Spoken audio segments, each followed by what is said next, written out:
Ano passado na Comic Con foi lançado Boa Noite Pum Pum, que há anos vinha sido pedido pelos fãs no Brasil.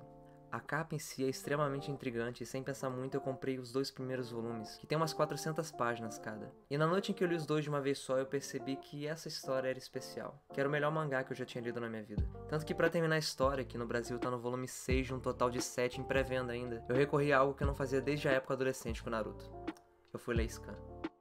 O protagonista, Pum Pum Onodeira, é desenhado como um passarinho num traço bem simples, o que gera uns momentos brilhantes narrativamente na dicotomia com o protagonista e os outros personagens, extremamente bem desenhados e com cenários fotorrealistas e na própria introspectividade do Pum Pum, que depende quase sempre de um narrador para expressar seus pensamentos e nos raros momentos em que fala, não é através de um balão, mas de texto entre aspas num quadro todo preto. E o traço e a forma do personagem mudam de acordo com momentos da história, como quando ele se encontra no fundo da depressão e se resume à forma básica de um triângulo, ou quando ele finge ser alguém que não era e vira uma forma quase alienígena e não consegue se reconhecer no espelho. E eu mencionei que considero esse o melhor mangá que eu já li agora, mas dá pra fazer uma relação com o que até então era o meu preferido, Monster.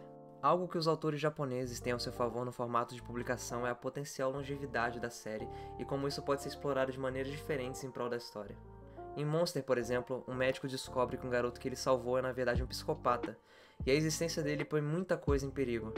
E então ele decide largar tudo para ir atrás dele, para matá-lo. O que o Naoki Urasawa faz com a quantidade de capítulos é usar muitos deles para desenvolver de maneira incrível coadjuvantes que podem morrer logo em seguida, mas que esses acontecimentos vão ter seu peso porque ele desenvolveu de maneira incrível antes disso.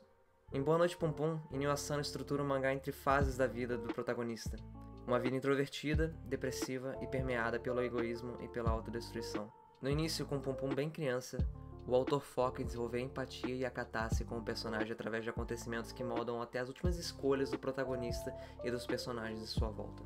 Como quando ele conhece Aiko, uma menina com uma vida doméstica tão ruim ou pior que a dele. Se apaixona por ela e os dois fazem promessas. Como a de fugir para outra cidade que ela o mataria se ele quebrasse essa promessa. É quase impossível não se conectar emocionalmente com um personagem que, por ser tão novo, é totalmente passivo e indefeso. Mas a parte que o mangá brilha de verdade é na adolescência. Todas as descobertas de um garoto introspectivo numa fase que os hormônios e a falta de experiência são enlouquecedores.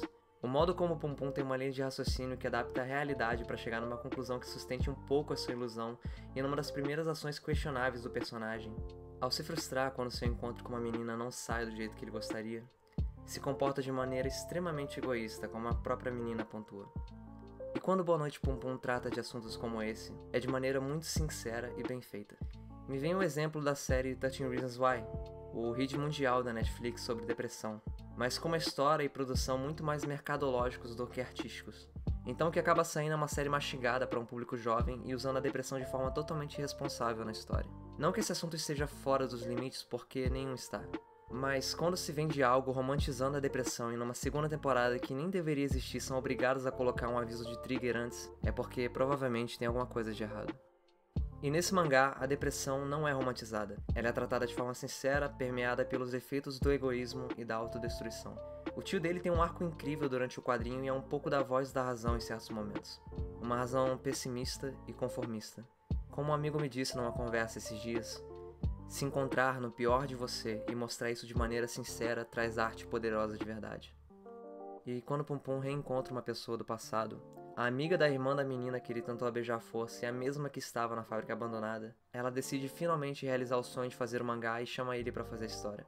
Eu sinceramente não estava esperando reflexões metalinguísticas sobre a criação e o propósito de mangás, mas além disso ela desperta em Pum Pum sentimentos, que ainda não consegue se desvencilhar das memórias de Aiko. A promessa de ir a Kagoshima e a lembrança de que ele não foi por medo e a promessa de que ela o mataria.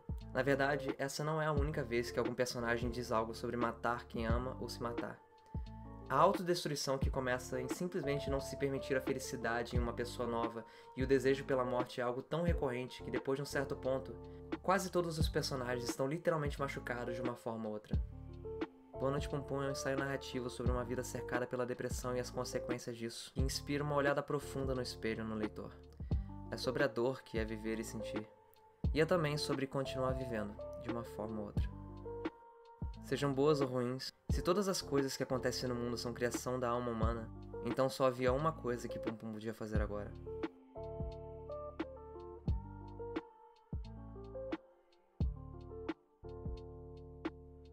Nunca mais vou me apaixonar por ninguém.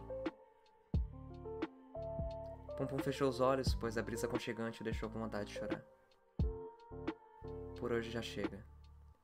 Boa noite, Pum Pum. Olá, meu nome é Felipe e eu faço mais vídeos como esse. Se você gostou, o like ajuda bastante e se inscrevendo você recebe os próximos vídeos. Boa Noite Pum Pum tem 7 volumes e os 4 primeiros estão à venda e o 5º e o 6º em pré-venda. Eu vou deixar os links para eles na Amazon na descrição. É uma leitura incrível e comprando pelos links você me ajuda a continuar produzindo vídeos assim. Nem sempre tudo que eu leio ou assisto vira um vídeo, então Twitter e Instagram estão na tela para quem quiser acompanhar melhor. Obrigado para quem ficou até aqui e tchau.